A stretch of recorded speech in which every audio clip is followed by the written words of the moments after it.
Hello everyone, আসসালামু আলাইকুম। আজকে আমরা নতুন একটা বিষয় নিয়ে কথা বলবো।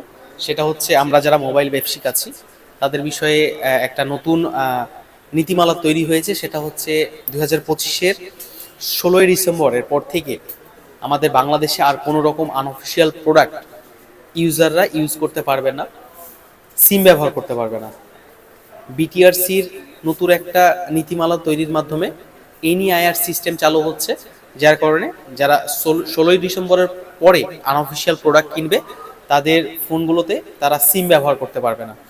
আর আরেকটা মজার বিষয় হচ্ছে, যারা 16ই ডিসেম্বরের আগে ফোন কিনবে তাদের ফোনগুলো অটো রেজিস্ট্রেশন হয়ে যাবে, কোনো রকম প্রবলেম থাকবে না। তো প্রথমত হচ্ছে, যদি বলি আমি আপনাকে, এনইআইআর সিস্টেমের মাধ্যমে বিটিআরসির একটা নতুন সিস্টেম এটা, যেটার মাধ্যমে যেটা হবে, আমাদের যদি কোনো আনঅফিসিয়াল প্রোডাক্ট 16ই ডিসেম্বরের পরে ক্রয় করা হয়, সেই প্রোডাক্টে আপনি আপনার ব্যবহৃত যে সিম কার্ড আছে, যেমন গ্রামীণ ফোন বা এয়ারটেল, বাংলালিংক, এই সকল সিম কার্ডগুলো আপনি এই ফোনগুলোতে ব্যবহার করতে পারবেন না।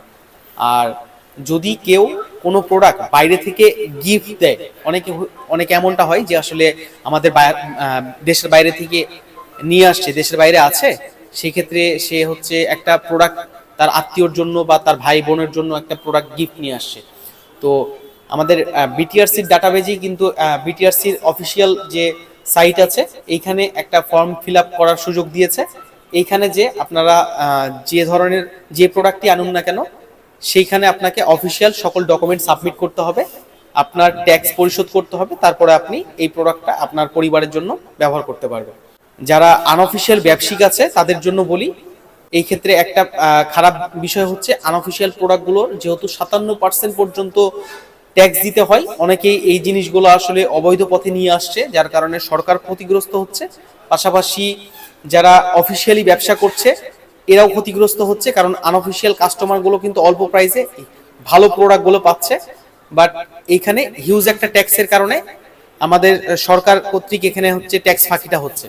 তো আমরা চাইবো যে আমাদের আনঅফিসিয়াল যে প্রোডাক্টগুলো আছে এগুলো একটা সিস্টেমেটিক ওয়েতে আসুক, এটার ভ্যাট ট্যাক্সটার পরিমাপটাও একটা নির্দিষ্ট জায়গায় আসুক। এমনকি যারা আনঅফিসিয়ালি ব্যবসা করছে তারাও ব্যবসা করুক, যারা অফিসিয়ালি ব্যবসা করছে তারা তো একটা নির্দিষ্ট একটা সিস্টেমে আছে।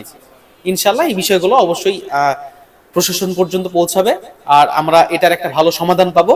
তো বন্ধুরা শুনলেন তো, এখন থেকে কিন্তু আর আনঅফিসিয়াল ফোন নয়, এখন আপনারা অথেন্টিক ফোন কিনবেন যে কোনো দোকান থেকে, যে কোনো শোরুম থেকে।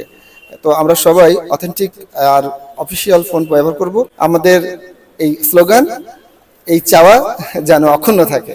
সবাইকে ধন্যবাদ, আজকের মতো বিদায়।